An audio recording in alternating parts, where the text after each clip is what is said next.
Bueno. Bueno, según Antonio, entonces, está todo clarísimo, lo cual nos llena de orgullo por lo claros que somos explicando y lo inteligentes que son ustedes, cómo han comprendido toda la materia. A ver, más allá de los chistes y de la baja concurrencia que estamos viendo a las clases sincrónicas, primero, pedirles disculpas por el jueves. Confluyeron, digamos, todas las cuestiones entre Antonio, Candelaria y yo, así que por eso hicimos esa modalidad de que puedan concurrir a la primera y si no dejarla grabada. No es lo frecuente, no nos suele ocurrir, así que en ese caso disculpa, pero igual el material lo tienen.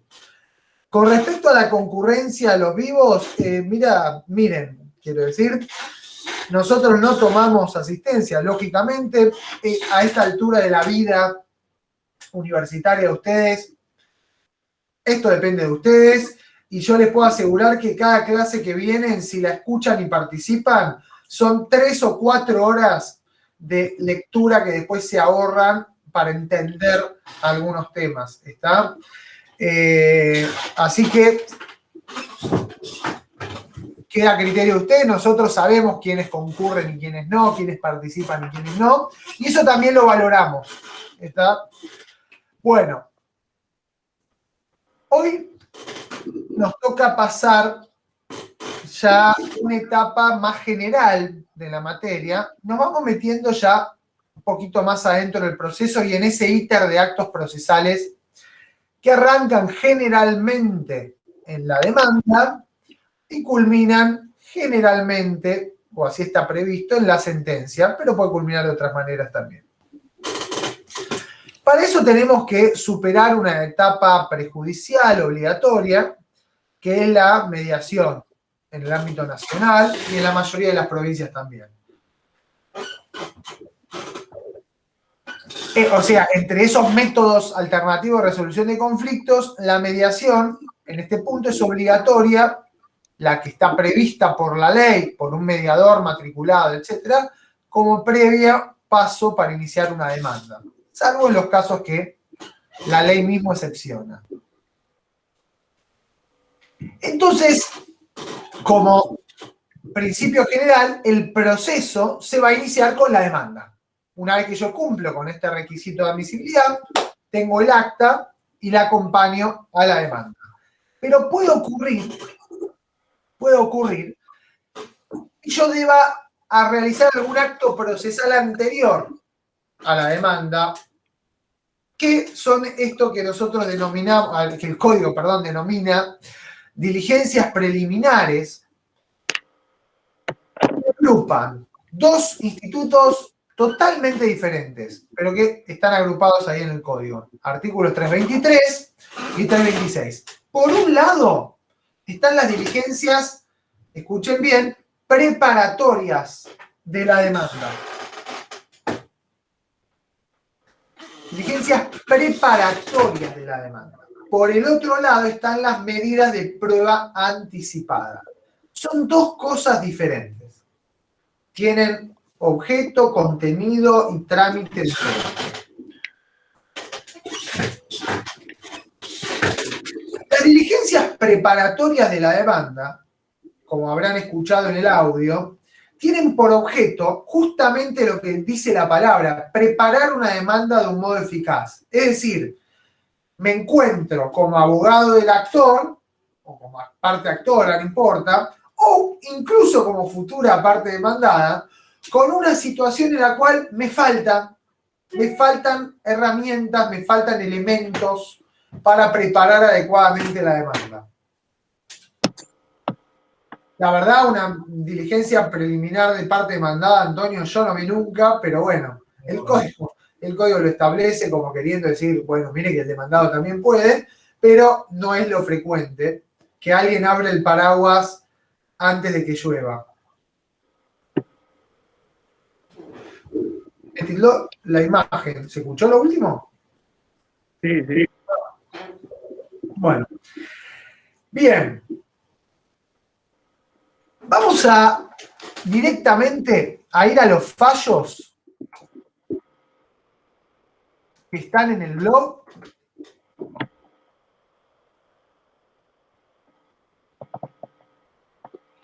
O en el campus, creo que lo tienen los dos lados. Voy a compartir.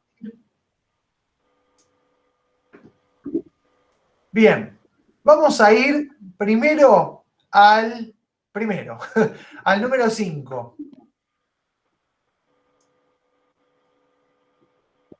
Vamos a ver. Ahí está. Ahora me van a empezar a ver, calculo.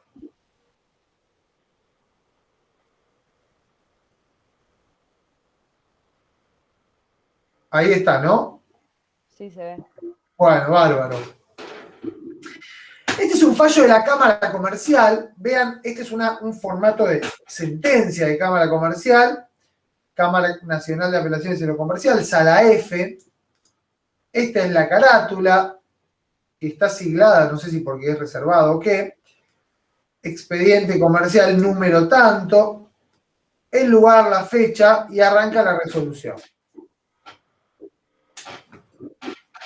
En el punto 1 describe qué es lo que viene a objeto de decisión de la Cámara. Dice, viene apelada por el promotor, o sea, por quien promueve las actuaciones.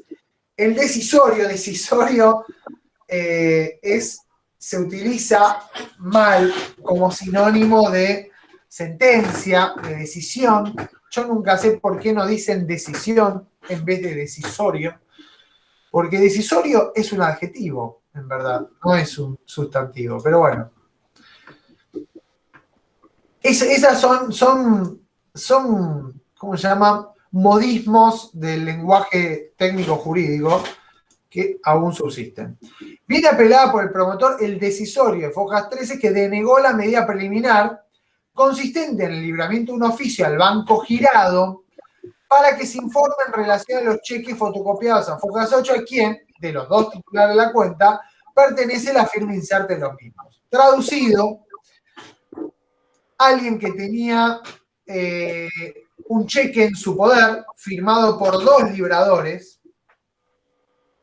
quiere averiguar con el banco girado, ahora les cuento quién es, de quién de los dos es esa firma, a quién pertenece de los titulares de la cuenta. Hay dos titulares de la cuenta y firmó uno. ¿Quién es? Pregunta el actor. El banco girado, usted piense que un cheque lo tiene quien es titular de una cuenta corriente en un banco. Una cuenta corriente es una cuenta que tiene débitos y créditos permanentemente.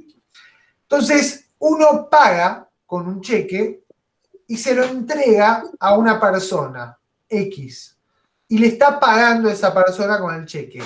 ¿Qué hace el librador del cheque? Firma y le da una orden al banco para que le pague a determinada persona.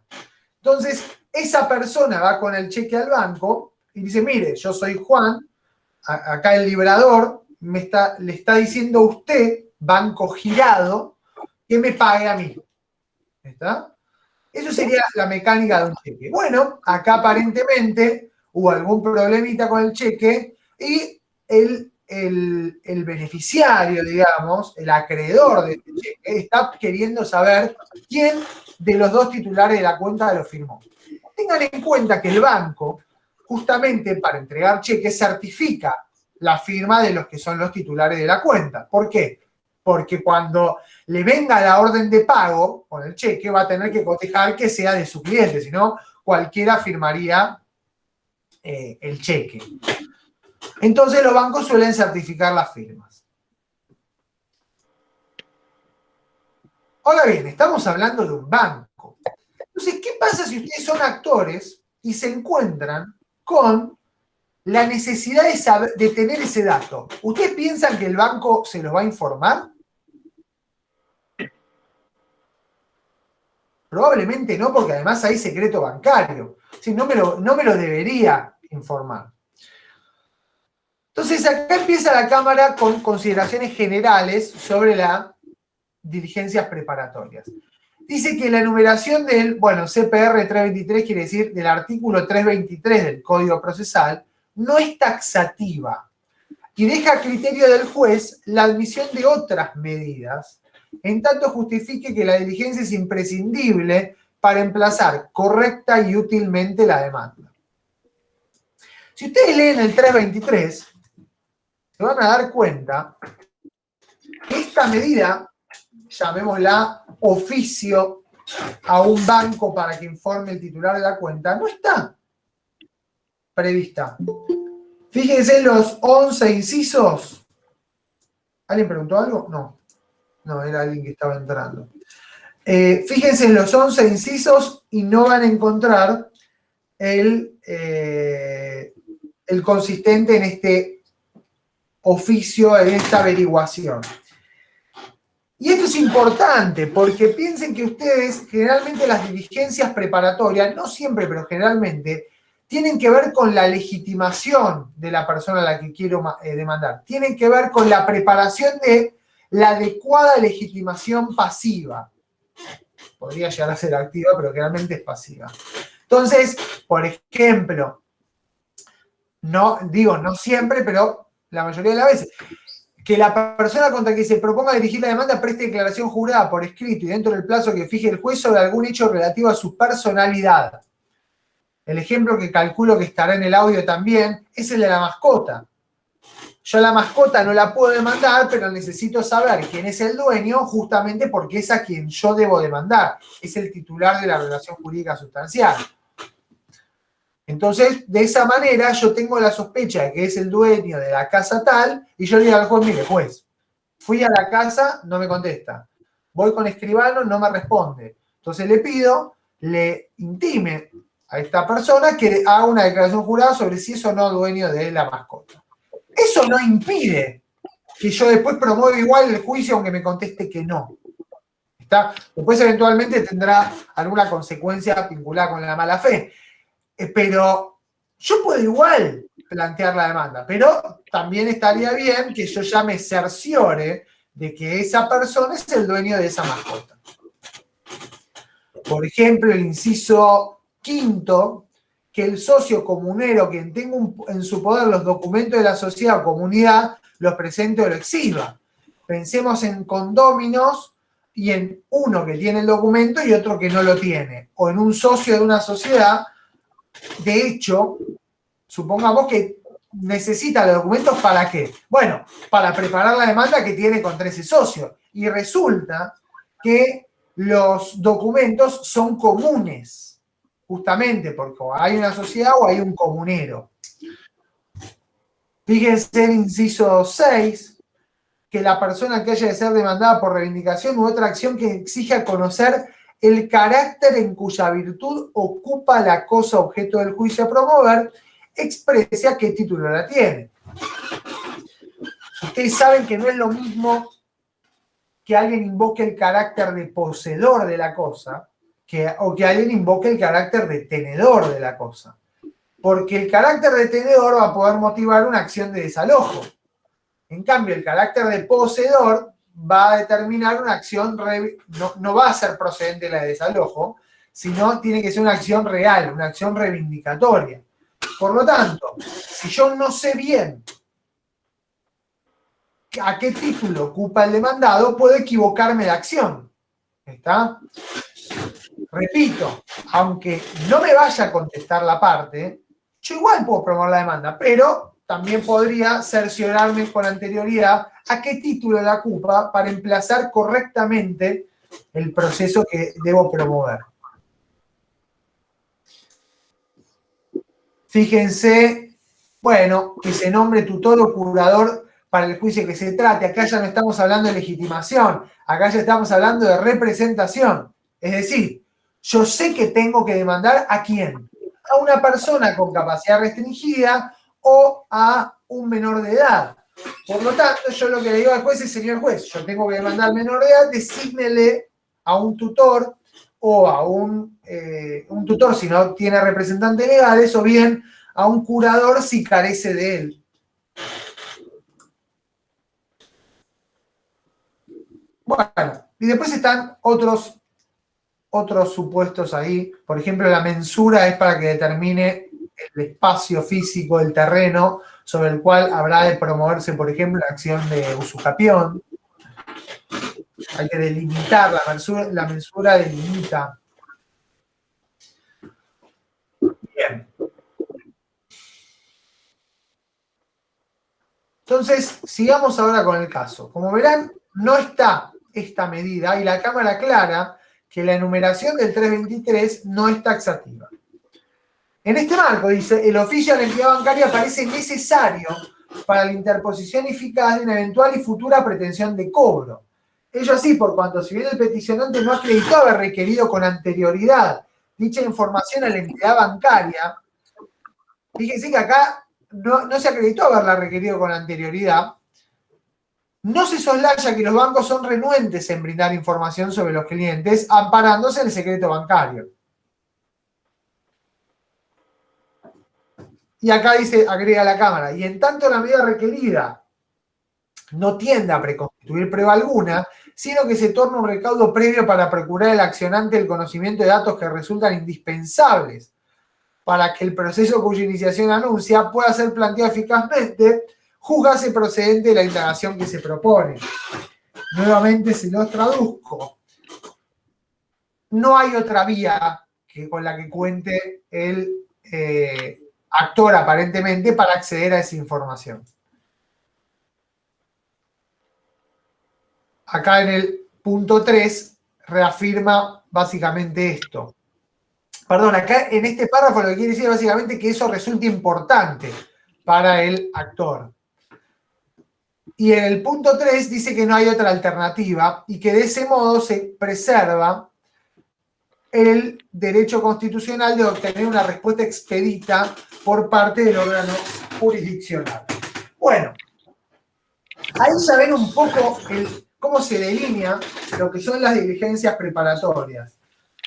En un caso en concreto, esto siempre marcamos que esta es la manera a veces de aprender en la práctica que ocurre con eso que vemos en la teoría, leyendo los fallos, leyendo el derecho vivo.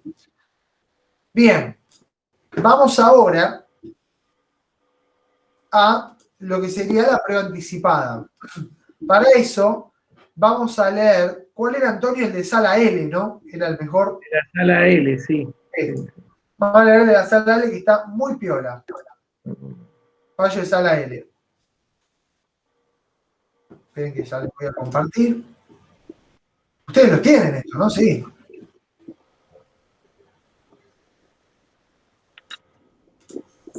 Sí, estaba subido al campus. Sí, figuran en el blog y están subidos al campus. Muy bien. Mejor así, pues ya me estaba asustando. No se escucha. Bueno, a ver. ¿Puedo abrir una ventana? Ahí está, sala L. Bueno, ahí deberían estar viendo.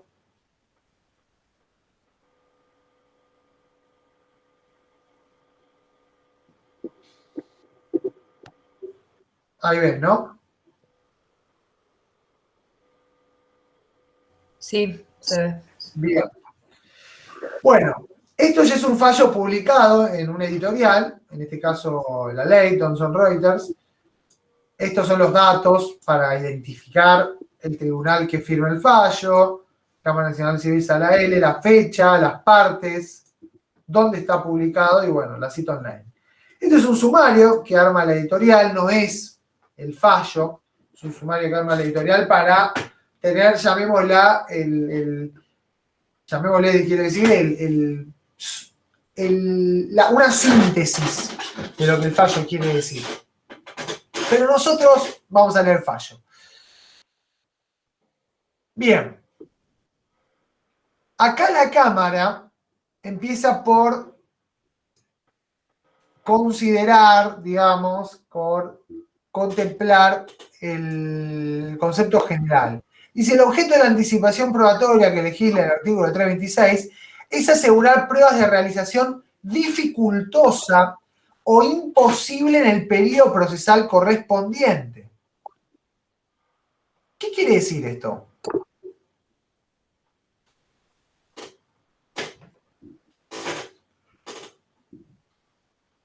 ¿Qué quiere decir esto? ¿Alguien me lo explica? Y que hay un riesgo en poder exhibir la prueba al momento probatorio en el proceso y que se tiene que hacer antes. Muy bien, En el audio se dio el ejemplo del supuesto en el que una persona mayor puede fallecer, un enfermo. muy bien, Josefina, muy bien. Fíjense que en verdad, ahí como marcaba Josefina, no se trata de anticipar la prueba necesariamente al proceso, sino a la oportunidad en la que esa prueba debe producirse, que en verdad es bastante después del proceso. Entonces se puede dar prueba anticipada con un proceso ya iniciado.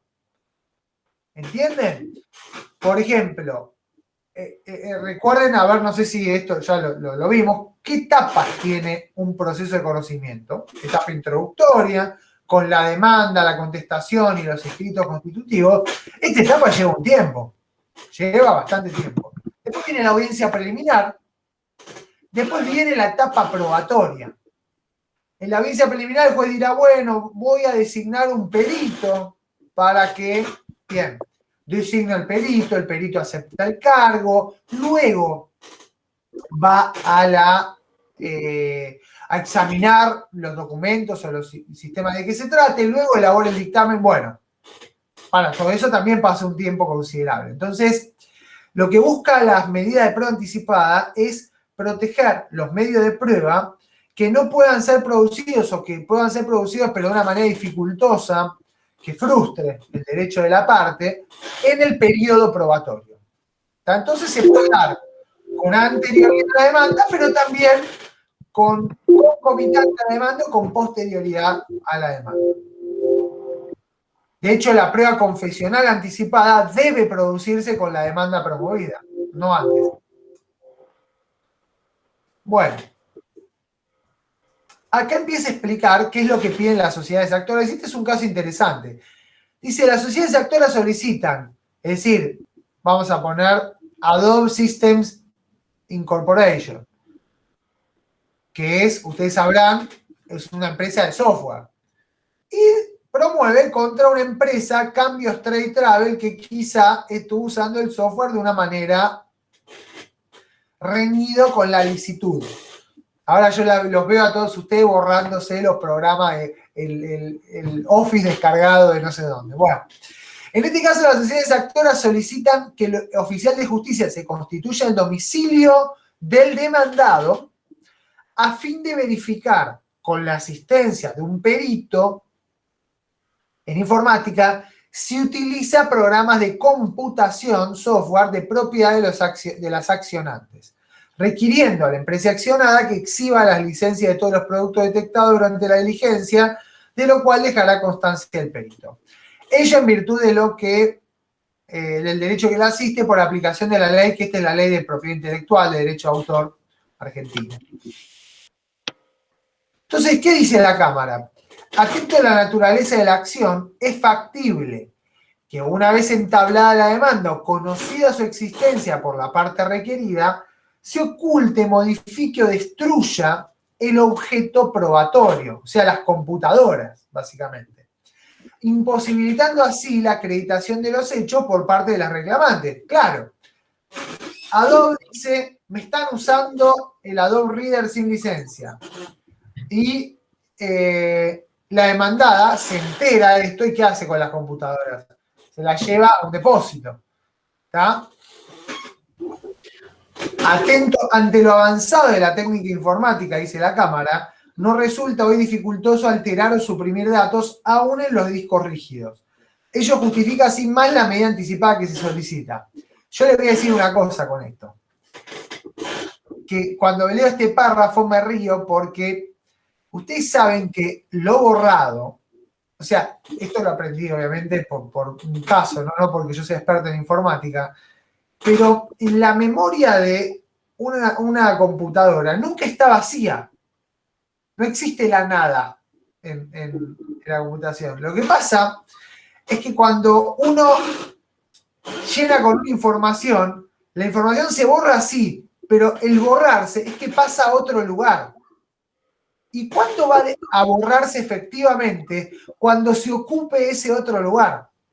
¿Está? Entonces hay programas muy avanzados que pueden rastrear esa información, porque en algún lado está.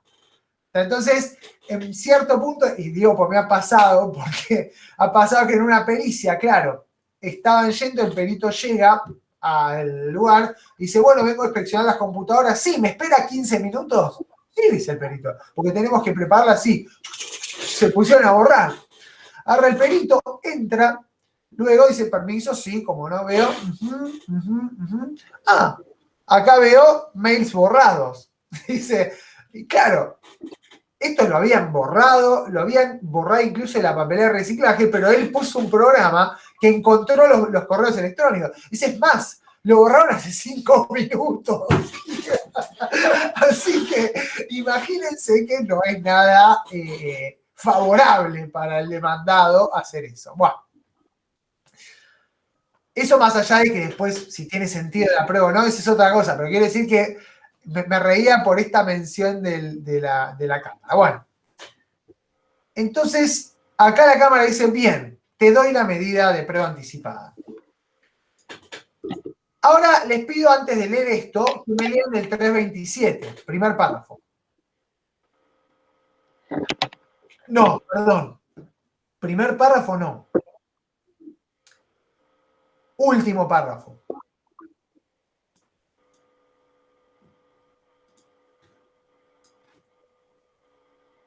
¿Algún valiente, alguna valiente?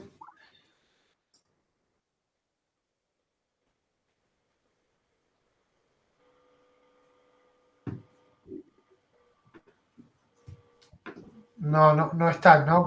Con ganas de leer. Yo estoy buscando el archivo porque no figura en pantalla, aparece en negro, o por lo menos a mí. No, ¿qué archivo? Quiero que me lean el 327, acá está. ¿Está acá? Ahí ven el Sí, ahí archivo. está. ¿Me leen, por favor, el 327, cuarto párrafo? Yo no tengo apuro. Dice, si hubiere, ¿no? Sí. El cuarto párrafo, sí, sí. Si hubiere de practicarse la prueba, se citará a la contraria, salvo cuando resultare imposible por razón de urgencia, en cuyo caso intervendrá el defensor oficial. Muy bien, hasta ahí. ¿Quién me lo leyó recién? Bueno, Rocío. Rocío, gracias. A ver, Rocío o algún interesado. Fíjense lo que dice acá la Cámara. Dado que intervendrá en el caso un perito designado por el juzgado, será el cual quien dará instrucciones para que no pueda verse afectado el derecho a la inviolabilidad de los papeles privados, documentación concerniente al giro de la empresa o todo lo que haga la esfera de la privacidad de la parte demandada. Toda vez que la medida habrá de cumplirse en el domicilio de la accionada, quien tomará conocimiento de la misma en el momento de su efectivización, resulta innecesaria la previa notificación al defensor oficial. ¿Qué tal? ¿Qué les parece a ustedes?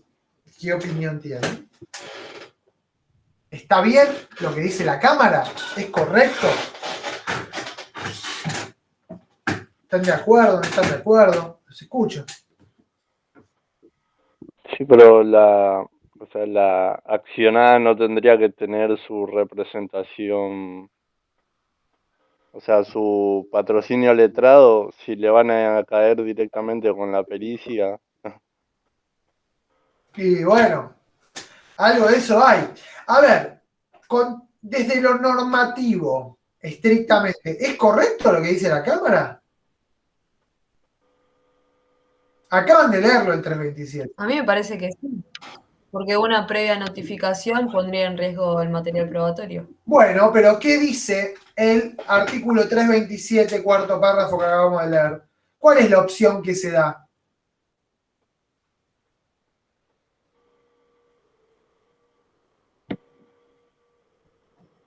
Que interviene el defensor oficial, ¿puede ser? Claro, que intervenga el defensor oficial. Por lo tanto, el riesgo ahí se mitiga. ¿Qué intenta cumplir el 327? ¿Qué principio? El principio de defensa. Claro, a cumplir el derecho de defensa en juicio a partir del principio, recuerden, de bilateralidad, que es que no se puede dictar una resolución o un acto procesal sin oírme previamente. Pero algo de lo que decía Josefina campea en el argumento de la Cámara. O sea, el código intenta proteger la bilateralidad del derecho de defensa en juicio. Entonces, la regla es que hay que citar al demandado. Si no se lo cita al demandado, porque hay riesgo, el código dice, debe intervenir el defensor oficial. Así lo dice el código. Pero acá la jurisprudencia, bastante amplia, hace un tiempo, ya viene entendiendo que si la diligencia se lleva en el domicilio del demandado, es como que va a estar presente el demandado. Entonces no hace falta la intervención de un defensor oficial. Yo tengo mis serias dudas y serios reparos con ese criterio, salvo que se entienda, cosa que la jurisprudencia no suele aclarar, pero para mí es el fundamento que subyace, salvo que se entienda que en verdad lo que se quiere decir es que si la demanda es una empresa, ¿está? Por ejemplo, porque le tengo que secuestrar historias clínicas, no hay ningún perjuicio que se le pueda ocasionar por el secuestro de historias clínicas. O sea, voy, busco la historia clínica de tal y lo hago en la computadora de la propia demandada. ¿Está? Pero, en ese caso yo diría, es verdad, pero pensemos en un caso donde, como este, en la computadora, la empresa no tiene instalado solo el Adobe. Puede tener su cartera de clientes, puede tener información amparada por secreto, puede tener correspondencia que es inviolable. Entonces, me refiero que no esté vinculada con el juicio, porque obviamente si está vinculada con el juicio no estoy violando la correspondencia. Pero, entonces, yo creo que en esos casos necesariamente tiene que estar el defensor oficial, ¿como modo de qué? Ahí muy bien Milton decía, yo voy a ir al demandado. Claro, es verdad que está el demandado, pero no tiene una representación letrada. No tiene un letrado, no tiene nada el demandado. Entonces hay una desventaja. Bueno, me pueden decir, es solo para revisar la computadora. Bueno, si es para revisar la computadora, que esté el defensor oficial, mire que se revise la computadora y nada más, y se acabó. Obviamente también está el perito, también está el oficial de justicia en este caso, pero bueno, me parece que habría que tener cierta prudencia con esos temas. Bueno, muy bien. Hasta acá entonces, diligencias preliminares y por anticipada vistas desde la jurisprudencia. La citación, aclaro, de la contraria a la que refiere la norma, por ejemplo, en casos de prueba testimonial, es citarlo a la audiencia. ¿Entiendes? Si yo tengo que tomar la declaración de un testigo, cito a la parte de la audiencia, no corro un traslado previo, no hay traslado previo. Es citación para ejercer el control o fiscalización de la prueba. En el caso de la pericial, eventualmente correrle traslado del dictamen, del resultado de la pericia. En el caso de la prueba testimonial, fijar una audiencia y que la parte demandada pueda concurrir a la audiencia. En el caso de la prueba informativa, correrle luego traslado del resultado del informe. Les voy diciendo para que se vayan haciendo una idea de qué significa esto de citar a la contraria. Bien. ¿Alguna duda hasta acá? De diligencias preparatorias, prueba anticipada.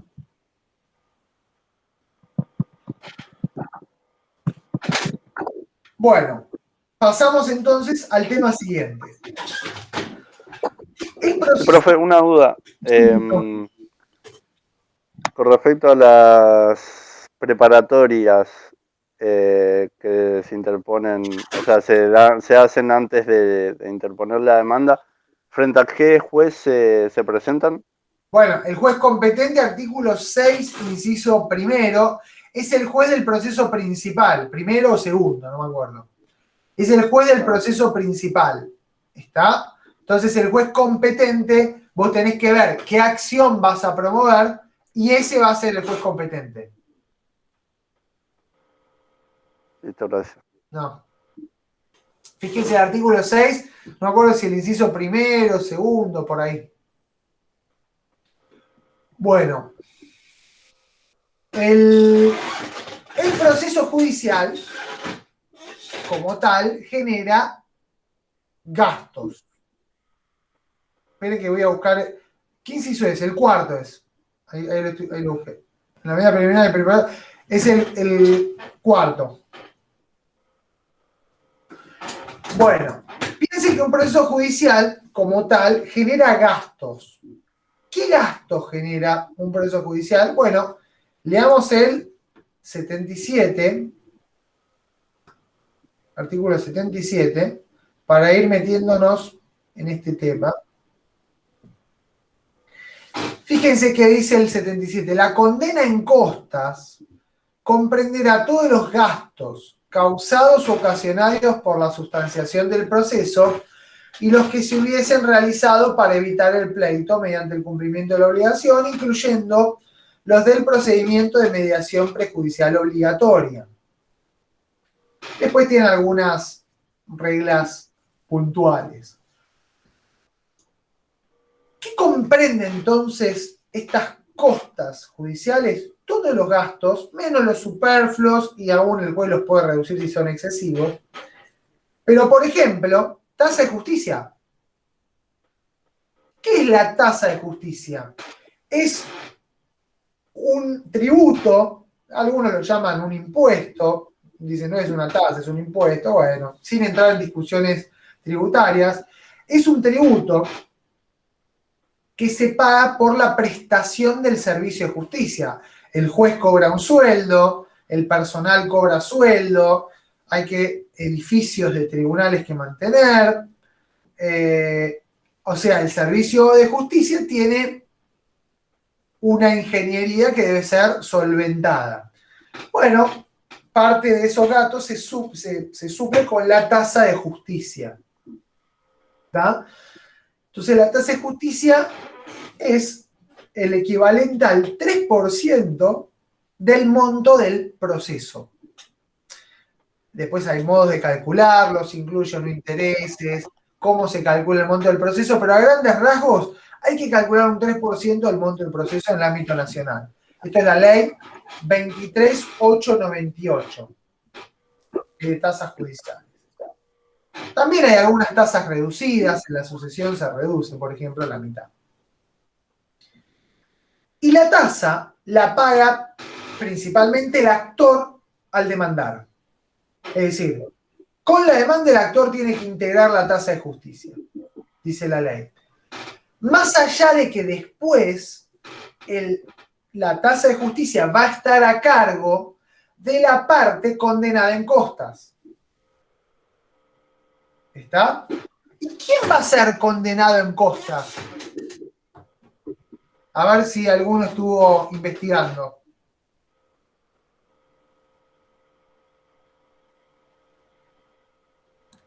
La parte El que desfavorecida pierde. por la sentencia. El que pierde. Muy bien. ¿Dónde surge eso?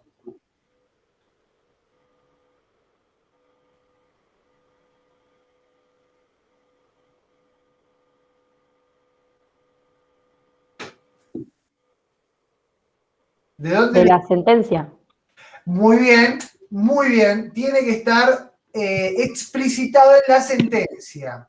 Y se va a regir por los criterios que establece el propio código en el artículo 68 y siguientes. Como regla, se imponen al vencido. Está, como decía Milton, al que pierde. También podrían imponérselas por su orden. ¿Qué quiere decir por su orden?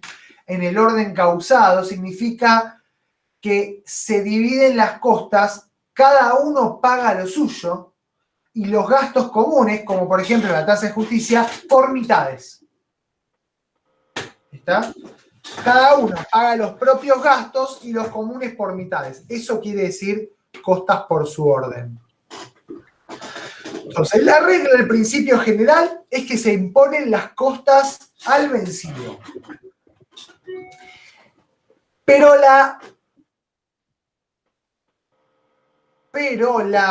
¿cómo se llama? Las costas no solo involucran la tasa de justicia, sino los honorarios profesionales. Honorarios de abogados, honorarios de peritos, honorarios de mediadores, gastos de mediación. ¿Está? O sea que un proceso puede traer una carga importante de gastos para quien quiere litigar. ¿Está? Entonces acá viene la pregunta del millón. Yo tengo una abultada cuenta bancaria con diversas monedas, con libras, yuanes, dólares, pesos. Tengo varias propiedades, varios vehículos, cuentas en el exterior, barcos y demás. Si tengo que promover un juicio por, no sé, $50.000, $100.000, probablemente no me signifique mucho. Es decir, lo voy a poder promover sin ningún problema. Pero piensen ustedes que con el esfuerzo de muchos años pueden entrar a comprar un departamento de pozo que puede llegar a valer $80.000. Y resulta que la constructora no les cumple y tienen que demandarla. ¿Está? Por una suma, sí, $80.000. Bueno, hay que calculen el 3%, calculen otros 10, en el mejor de los casos, por ciento de honorarios para los letrados de cada parte, diríamos el 15, podríamos decir. Fíjense cómo se va sumando. Va sumando y los gastos son importantes. Entonces, si ustedes dicen, no, pero pará, yo quise comprar un departamento, es verdad, me están macaneando, pero si promuevo el juicio me fundo, o sea, podrían tomar la decisión de no demandar. ¿Está? Ahí, en ese momento es donde entra la institución del beneficio de litigar sin gastos. ¿Está? Esta es una herramienta que tiene la ley para igualar a las partes y darle la igualdad de posibilidades a las partes para que no dependa del patrimonio que tienen si van a poder hacer reclamar en un derecho. Porque recuerden que uno va a un litigio judicial cuando tiene un conflicto. Entonces, los que no tienen dinero quedarían con los conflictos irresueltos y los que tienen dinero podrían resolverlo, para bien o para mal. Pueden perder o pueden ganar, pero por lo menos los tribunales serían para los ricos. Bueno, esto es lo que trata un poco de paliar el beneficio de litigar sin gastos. Pero también, obviamente, atañe a la defensa en juicio, no solo a la igualdad, porque si todos tenemos la tutela judicial efectiva, el derecho a acceder a la justicia, recuerden el derecho de acción, ese derecho de peticionar ante las autoridades que se traduce en el acceso a la justicia. Bueno, el acceso a la justicia no se limita a lo formal. Sí, mire, acceda tranquilo, tiene acá un tribunal a la vuelta de la manzana, lo tiene a la vuelta de su casa. Sí, pero el tribunal me va a costar todo mi patrimonio. ¿Tá? Entonces, estas son las dos garantías que se ven involucradas en el beneficio.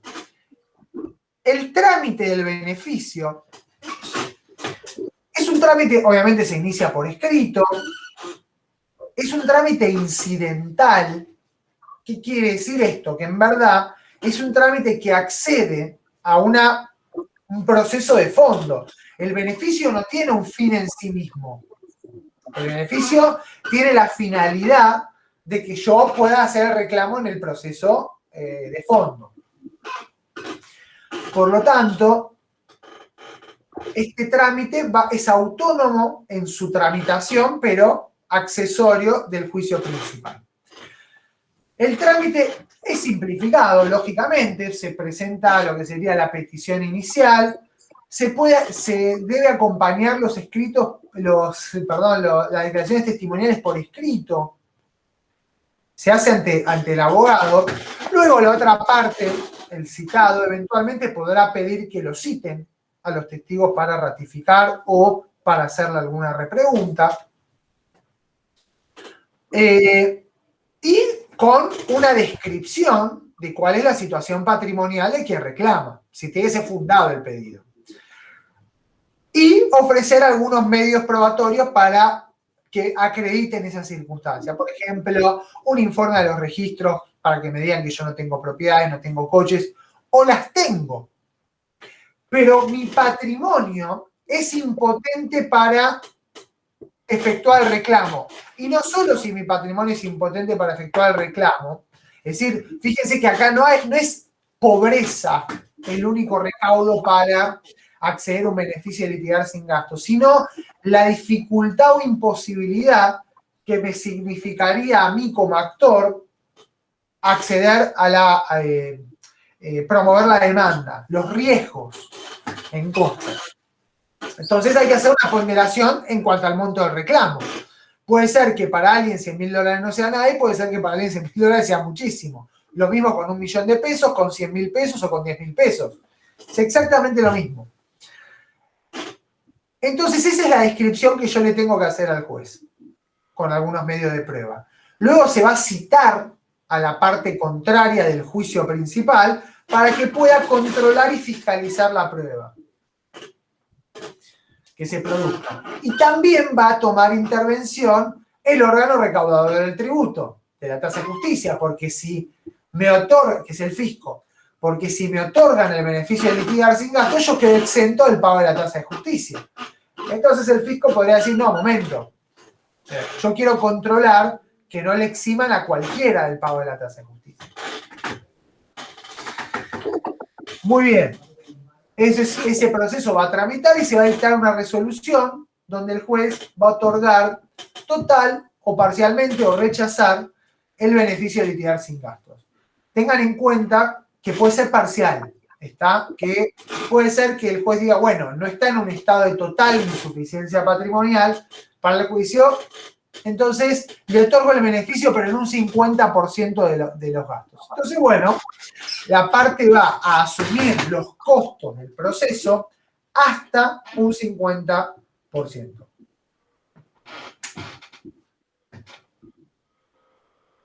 Ahora me gustaría que leamos el fallo de la Corte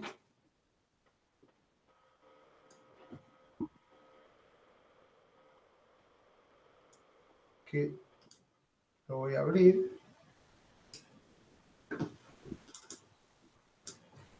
Bueno, ahí lo tendría que estar viendo.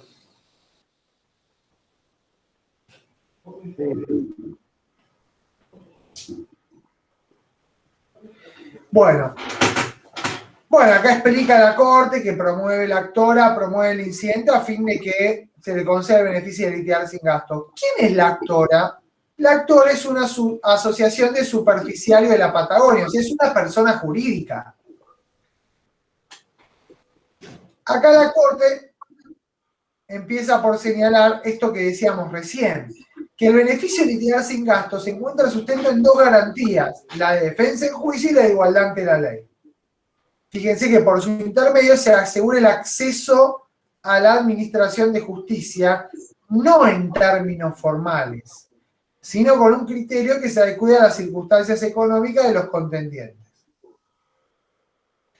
Después señala la Corte que, como lo ha dicho en reiteradas oportunidades, la concesión del beneficio de litigar sin gastos queda librado a la prudente apreciación judicial. En cada situación concreta, fíjense que acá dice que no hay referencias tasadas, no hay una pauta, por ejemplo, como si dijéramos, todo aquel que se encuentre por debajo del índice de... No, es una apreciación caso a caso.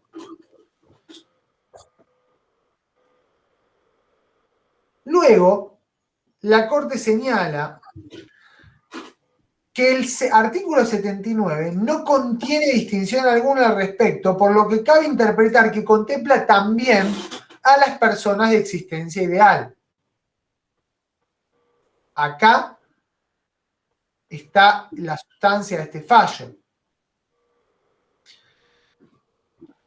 Y dice luego que si bien el instituto en examen debe ser apreciado con suma prudencia cuando el que demanda, como en el caso, es una persona de existencia ideal, no existen restricciones legales para concederlo en tanto los medios probatorios incorporados al incidente reúnan los requisitos suficientes para llevar al ánimo del juzgador la verosimilitud de las condiciones de insolvencia alegadas.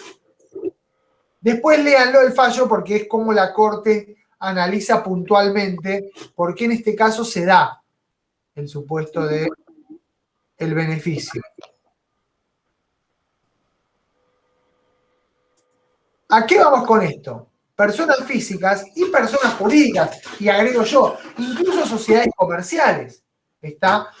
Puede ocurrir que la sociedad comercial deba iniciar un proceso precisamente que persiga la consecución de su fin societario y no tenga los medios por sus balances, por su estado de cuentas bancarias, para afrontar los gastos del proceso. Por lo tanto, piense que para la sociedad comercial, en tanto persona jurídica, iniciar ese proceso podría significar la propia insolvencia o la propia quiebra.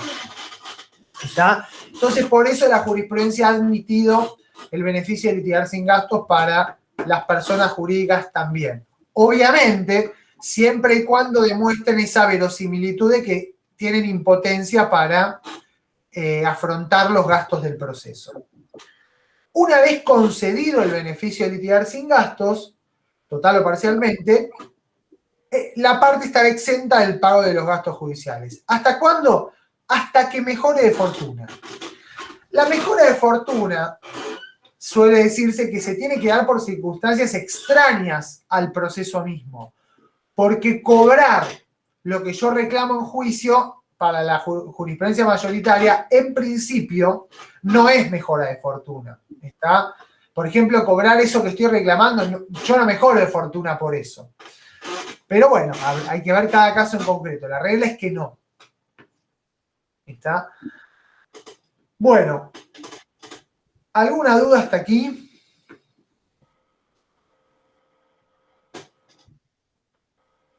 Si no hay dudas, Yo tengo una sola. prosigo. Vos dijiste que la parte actora es la que primero paga, o sea, paga. Claro, tiene a su cargo el pago de la tasa de justicia, por la ley. Y después, si esa parte actora gana el juicio, Le puede reembolsar, por le supuesto. reembolsa. Sí, Ah, por listo. supuesto. Es buena la pregunta. Es decir, la ley pone a cargo de quien inicia el proceso el pago de la tasa de justicia con derecho de reembolsarlo y actualizado contra la parte condenada en costas. Y en el caso que se divida, también se actualiza. También lo y mismo, le el reembolsará. 50, exactamente. Bien. Muy bien. En caso de que se impongan las costas por su orden, como la otra tiene que pagar la mitad, le reclamo la mitad. Muy buena pregunta. Bueno, Antonio, ¿algo más que quede, que quieras agregar? No queda nada más. No. Bueno, léanse los fallos y nos vemos el jueves. Van a tener algún trabajito para, no para el jueves, pero para después vamos a subir un trabajo para hacer sobre contestación de demanda, así que estén atentos con eso. Y bueno, a partir del jueves empieza esto que decíamos del el proceso en sí, ya más desde adentro, ¿está? Bueno, adiós. Hasta luego, muchas gracias. Chao.